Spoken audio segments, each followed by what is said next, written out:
ኮሞ አዲስ ታሪክ ጽፏል።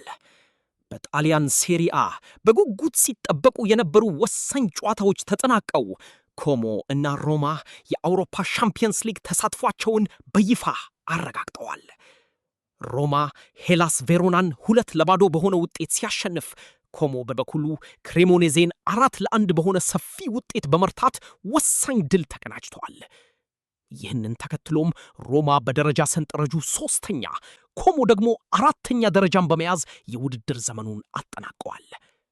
በአሰልጣኝ ሴስክ ፋብሪጋስ የሚመራው ኮሞ በታሪኩ ለመጀመሪያ ጊዜ ለታላቁ የአውሮፓ ሻምፒየንስ ሊግ ማለፍ ሲችል፣ ሮማ ደግሞ ከ7 ዓመታት ረጅም ጥበቃ በኋላ ወደ መድረኩ ለመምለስ በቅቷል።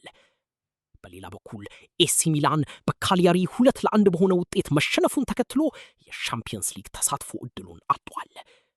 ጁቬንቱስ ከጦሪኖ ጋር 2-1 በሆነ አቻ ውጤት ጨዋታውን አጠናቋል። በዚህም መሰረት ኤሲ ሚላንና ጁቬንቱስ በሚቀጥሉ የውድድር ዘመን በዩሮፓ ሊግ የሚሳተፉ ይሆናል።